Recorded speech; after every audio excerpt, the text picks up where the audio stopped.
amidst the atrocities on the Hindus and other minority communities in Bangladesh, Muhammad Yunus, the chief of the interim government in Bangladesh, has dialed Prime Minister Narendra Modi. The Prime Minister has taken to social media to put out a post in that connection, and he has said that they exchanged views on the safety of the Hindus and minority communities on the phone line.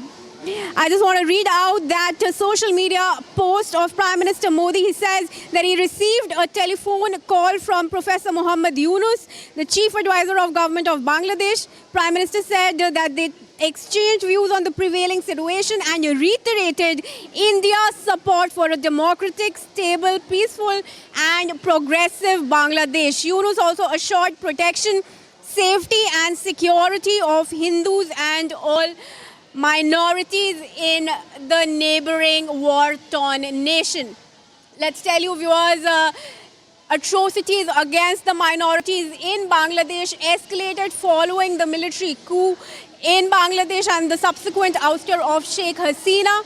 I just want to go across to my colleague Krutarth, who's joining me here on the Republic newsroom. Krutarth, very good afternoon to you. Talk to us about what this conversation was about. Of course, Prime Minister has put out a tweet and I just gave details of that to the viewers. But what more input do you have on this? Indeed, Kriti, and the information that we have is that Prime Minister has had a chat with Muhammad Yunus. This is the first chat that we know of that has officially taken place and has been acknowledged by both sides. And once again, Prime Minister has raised the concerns of minorities, specifically calling for Hindu minorities and their protection. Now remember, Kriti, the timing of this is very critical. Just yesterday, from the ramparts of the Red Fort in his address, the first address in his third term, Prime Minister Modi talked about 140 crore Indians standing in solidarity with Hindus and minorities of Bangladesh and standing for their protection. So it is a big move that Muhammad Yunus has now called upon Prime Minister Modi just a day after his historic address from the Red Fort and day after India's Independence Day. And now that both parties have engaged together, this is the first high-level engagement between both the governments, which is a sign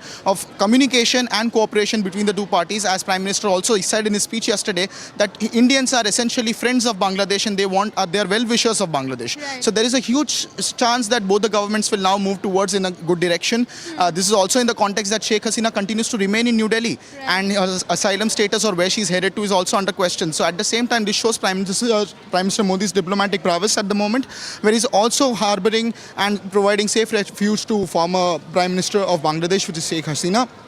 At the same time, you have Muhammad Yunus, who's also trying to attend and engage with the Prime Minister of India. So that is what this conversation was all about. But once again, Prime Minister highlighting minorities, specifically Hindu minorities in Bangladesh and their protection. At this time, the highest echelons of both the countries talking together and coming together, where there's global tension and pressure and protest around the status of minorities in Bangladesh is a huge development, Kriti. All right. Well, thanks for joining us for now, Krutarth. Viewers, to tell you that Muhammad Yunus has also reached out to the minority Hindus in Bangladesh and in fact has also visited some of the temples in the country to assure support to the minority community. And now this phone call to Prime Minister Modi a day after he said that 140 crore Indians stand in solidarity with the Hindus in Bangladesh. Well, that was that on the phone call between the interim chief advisor of Bangladesh and Prime Minister Modi. With that, let's shift our focus.